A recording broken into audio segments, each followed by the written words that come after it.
So mate, after sharing all of the team socials, you might be our worst kept secret, but how does it feel to officially be here with us today? I'm just really happy. I spent the last couple of years just racing by myself, watching my teammates over on the other side of the country, so it's just really nice to keep it all local now and be part of something bigger than I am. Getting ready to get going, right? Yeah, 100%. I'm absolutely hyped. Brilliant. This is great news. So, firstly, let's talk the rest of the squad. As everyone else has now been announced, it's all live.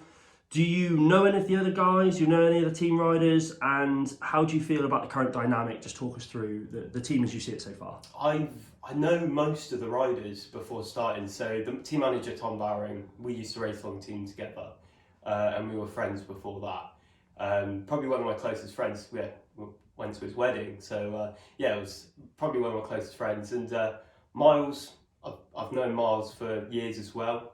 Raced against Miles multiple times last year and the year before that. Who normally comes out on top? Do you know what? I'm going to be honest. It's Miles. It is Miles. But no, he's just a bit smarter at racing than I am. He knows how to race a bike, and it's really good to be in the team with him because he's made massive development this last year. So I'm hoping to take that from him. Yeah. Simon and Aaron are new to me, but I've met both of them and they're top chaps, and I'm really excited because I've raced Simon without really knowing who he was, just seeing his name on the start sheet. But yeah, really excited to work with these guys, and the dynamic already is just it's there. Do you know what I mean? It's easy to get on with these people. So yeah, it's really easy. Brilliant. So you're currently a Cat 3 rider.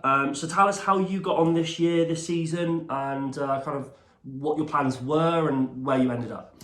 Yeah, my plans were to really grow this year. I mean, my first year racing was not this last season, but the season beforehand.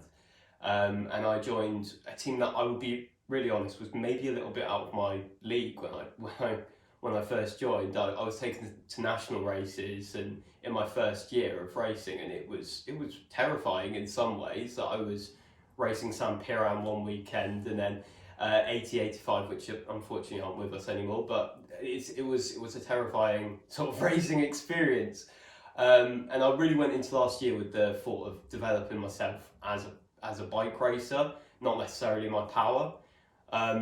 Unfortunately, it didn't quite work out. I had quite a nasty crash halfway through the year in the subsequent operation, and I've only really picked up racing towards the end of the year. And that crash happened when I was in my top form, and the results were starting to roll in the road races, and the crits I was starting to get points, very close to knocking on race wins and everything. So it didn't go as planned, but there was some really good signs there. So I was happy with where I was before the crash. So yeah. And we're getting back on track, ready for 24. 100%. We're better than back on track. Awesome. So off the back of that, then, what are your targets for 2024? 2024, same as 2023, but with a bit of extra. I want to develop as a bike racer. I know what I'm capable of, but my weakness is knowing how to bike race. And people like Miles, Simon, Tom Bowering, they're going to teach me that. And I want to work for the team, and I want to become part of the team and race with a team and do bike racing and win bike races, to be honest. And so obviously, as you sort of touched on there with your time with your previous team, what do you think you'll be able to bring to the team setup for next year? A sense of professional sort of like mentality to bike racing.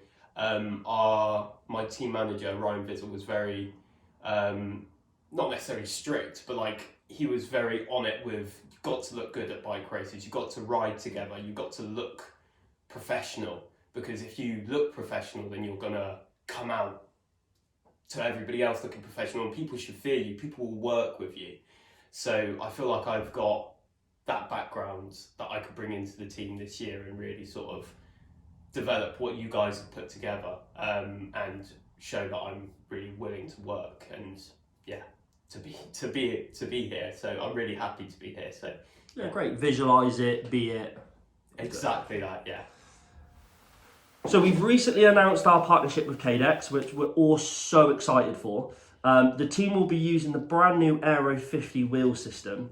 Can you just tell us how excited you are by the first visuals of the bike?